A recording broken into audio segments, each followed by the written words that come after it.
Welcome to hello امریکہ، آپ کا اپنا سیگمنٹ۔ ناظرین، پاکستان میں تعلیم کے حوالے سے غیر تسلی بخش صورتحال اب انتہا پسندی جیسے مختلف مسائل کی شکل میں سامنے آ رہی ہے۔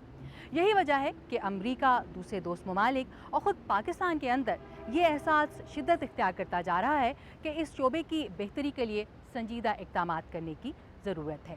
قندیل شجاعت پاکستان میں بچوں کے حقوق کے تحفظ کے لیے کام کرنے والی تنظیم اسپارک کے ایگزیکٹو ڈائریکٹر ہیں۔ ان کا سوال تعلیم سے متعلق ہے۔ یہ سوال کیا ہے؟ آئیے سنتے ہیں۔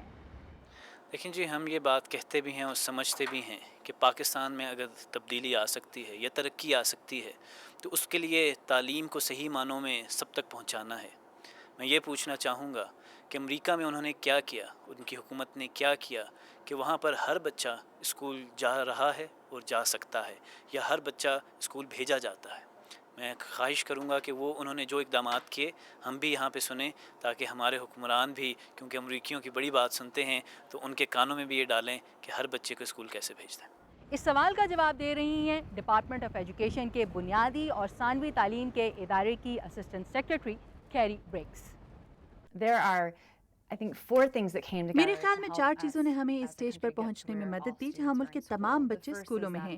ایک تو اسکول میں ہونے کے اہم ذاتی فوائد ہیں، یعنی آپ پڑھنا سیکھتے ہیں، حساب، آرٹس، ہسٹری وغیرہ سیکھتے ہیں۔ اس کے علاوہ کلبس ہیں جہاں دوستوں کے ساتھ لطف اندوز ہوا جاتا ہے۔ تو پرسنل لیول پر یہ انفرادی فوائد ہیں۔ سماجی سطح پر تعلیم لوگوں کو اپنا معاشی مقام بہتر بنانے میں مدد دیتی ہے، کیونکہ تعلیم یافتہ ہونے سے آپ کو روزگار کے بہتر مواقع ملتے ہیں، تو اس سلسلے میں یہ ایک اہم فیکٹر رہا ہے۔ ان سب سے ایک مختلف طریقہ یہ ہے کہ ہمارے تمام قوانین بچوں کے اسکول میں تعلیم کو سپورٹ کرتے ہیں، جیسے کہ لازمی تعلیم کا قانون جس کے مطابق بچے کام نہیں کر سکتے اور انہیں اسکولوں میں ہونا چاہیے۔ نظام اسی طرز پر قائم کیا گیا ہے اور تعلیم کو مفت کر دیا گیا ہے۔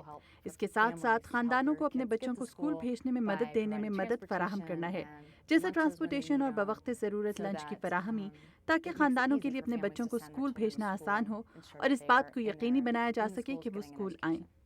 کیری بریکس نے لازمی تعلیم کے قانون کا ذکر کیا، تو ناظرین اس قانون کے حوالے سے ایک بات شاید آپ کو بھی دلچسپ لگے، اور وہ یہ کہ کچھ غیر معمولی سچویشنز کو چھوڑ کر یہاں پر وہ والدین جو اپنے بچوں کو اسکولز نہیں بھیجتے انہیں نہ صرف جرمانہ ہو سکتا ہے بلکہ سزا بھی ہو سکتی ہے۔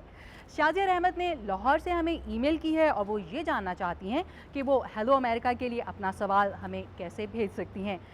شازیہ، آپ اسی ای میل ایڈریس یعنی کہ bth@voanews.com پر ای میل کر کے یا ہمارے ٹیلی فون نمبر 202-205-9942 ایکسٹینشن 20 پر ٹیلی فون کر کے ہمیں اپنا سوال ریکارڈ کروا سکتی ہیں۔ تو یہ تھا آج کا ہیلو امریکہ۔